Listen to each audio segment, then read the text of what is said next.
Hey everyone, it's Dr. Melissa McCreary, and before we dive into this episode, I have a very special announcement and a cool gift for you.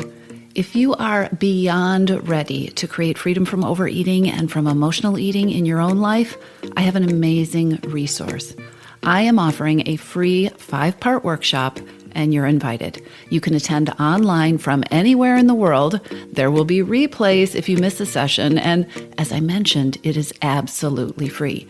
But you have to go to toomuchonherplate.com/register right now and reserve your spot. So go ahead, hit pause, and go to toomuchonherplate.com/register. In the free workshop series, I'm going to cover how to create freedom from overeating with behaviors that are doable and enjoyable instead of the choices that feel like deprivation and hard work. This is not a diet. It is not another food plan. I'm going to show you the 4 pillars that you need to stop overeating and emotional eating in a way that's sustainable, that's energizing, and that is something you want to keep doing so that it lasts. This workshop series is going to be awesome, but you do need to sign up to attend. The easiest way to reserve your seat is to go to toomuchonherplate.com/register. In fact, that is the only way to reserve your seat. Go to toomuchonherplate.com/register, enter your name and email, and we will send you all the information that you need to attend what is going to be an amazing event. Don't put this off. The link to reserve your spot is toomuchonherplate.com/register, and you need to be there. Hit pause, go do it, and then let's dive into today's episode.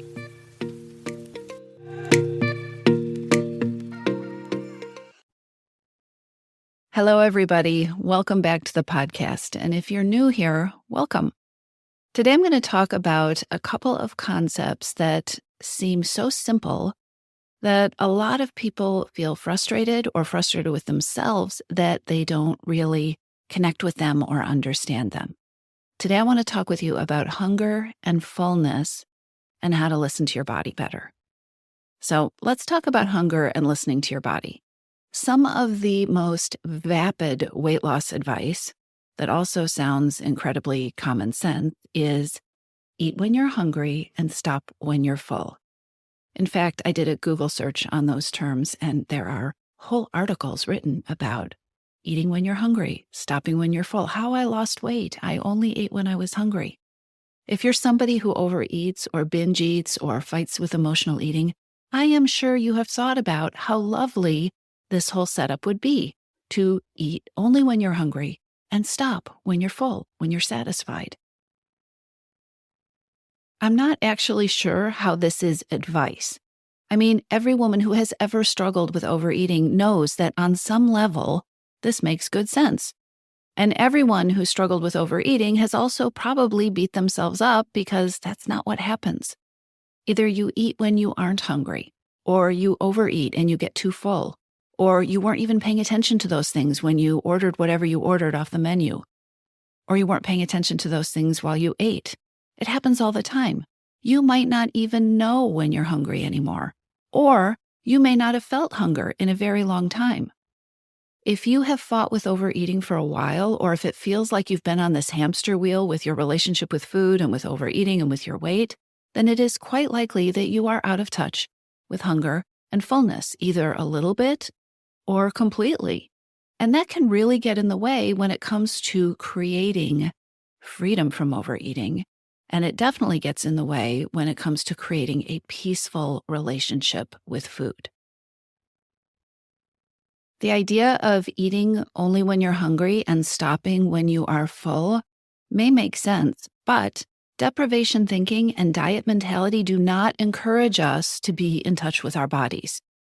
Deprivation thinking and diet mentality do not encourage us to be in touch with our needs or our appetites or our hungers.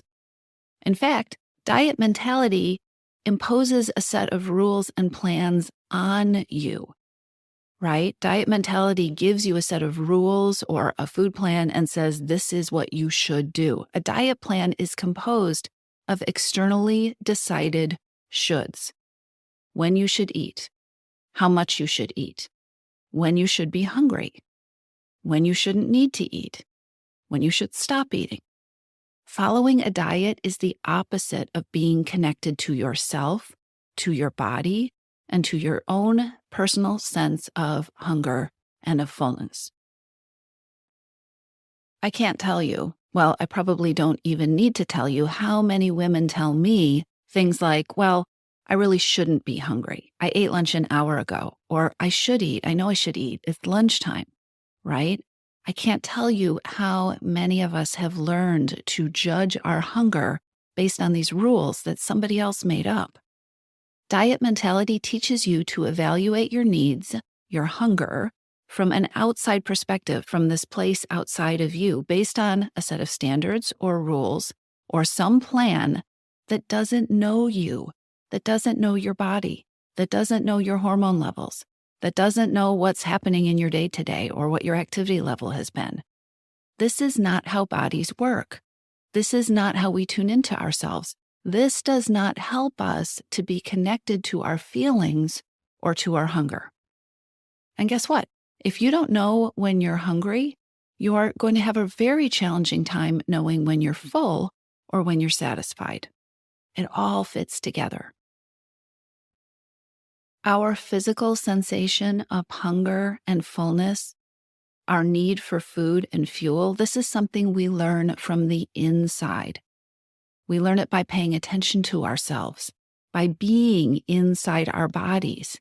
It is an embodied experience. We learn about hunger and fullness not from paying attention to outside rules or clocks or calendars or by what worked for somebody else. Extreme diet and weight loss advice, or actually constant diet and weight loss advice, these things can lead us to be completely out of touch with our own hunger and fullness levels. Your relationship with food is so connected with your ability to feed yourself, with your ability to care for what your body needs, your hunger, your fullness, your feelings of satisfaction. And so that is impossible to do. It is impossible to create freedom from overeating and peace with food if you are not in touch with what your body needs. There is another thing that can get you completely out of touch with hunger and fullness, and that's mindlessness. So much overeating happens on autopilot. And one of my big frustrations with this is that because it is eating that happens mindlessly, it's not even satisfying. We're not even tasting it and enjoying it.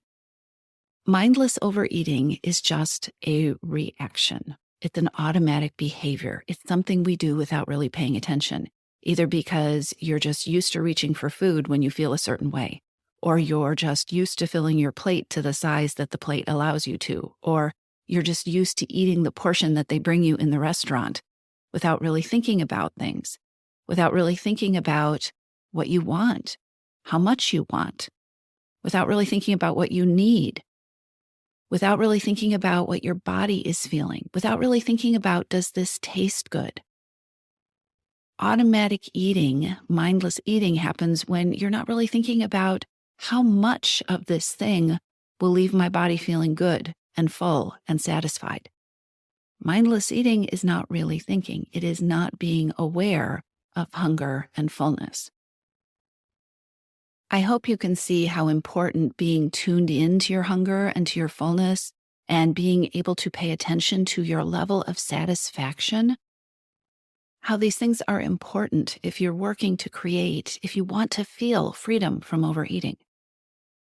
So, let's talk about how to tune into your own hunger and your own fullness so that you can get better at eating when you're hungry and stopping when you're full or satisfied. Now, the first thing I want to say is that this is probably going to take some practice. Know that you are not the only one who gets confused about whether she's hungry or full. So many women get confused about this, and all of them start telling me about this with the sentence or some similar sentence like, I know this is silly, but, or I know I should know this, but. No, you are not the only one who gets confused about whether she's hungry or full. And there are reasons that you're out of touch with this. And it is totally possible to build that ability back up or to reconnect with it. Give yourself permission to get better at it. Okay? The key here is going to be practicing something that is the opposite of what diets have taught you. That's one of the reasons this is so hard. This is the opposite of what diets have taught you. You're going to want to practice listening to yourself.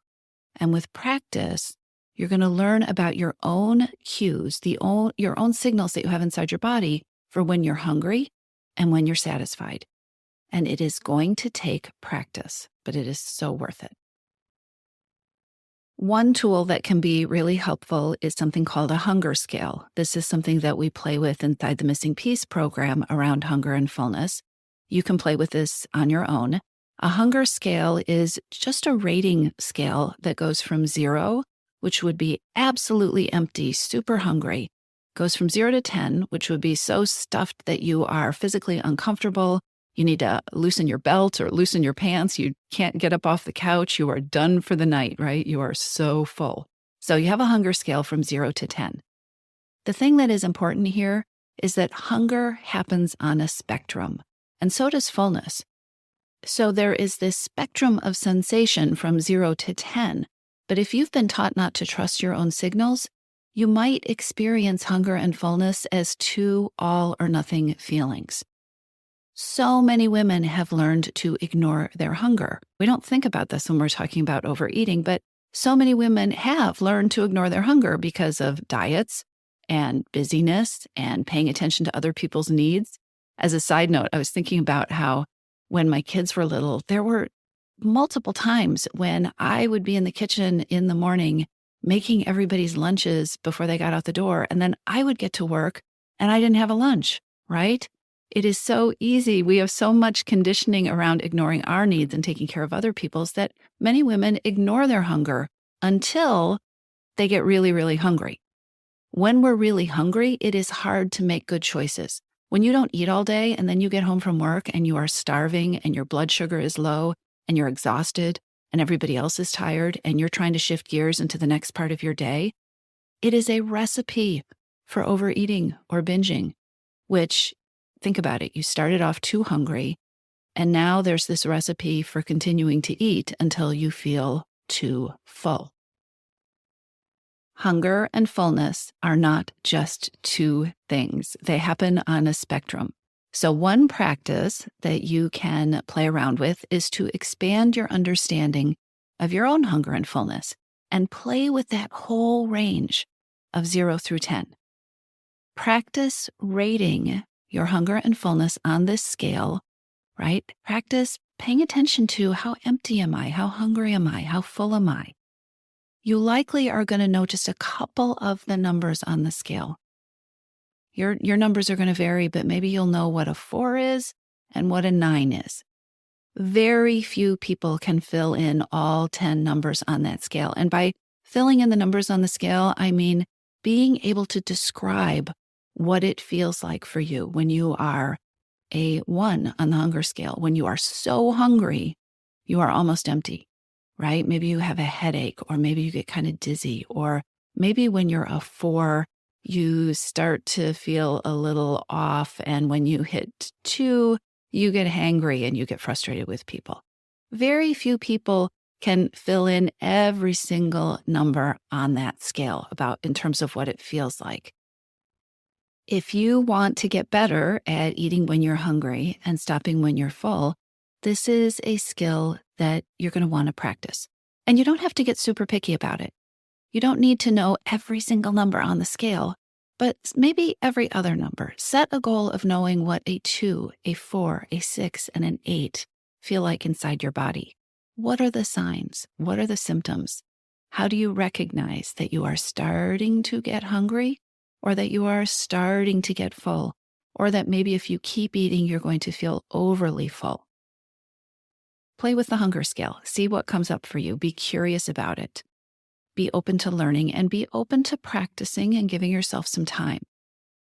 The other thing that you might want to practice is simply asking yourself the question, how hungry or full am I? How hungry am I? Am I hungry? Am I full? How full am I? This is something that you can do when you have a craving. This is something that you can do before you sit down for a meal.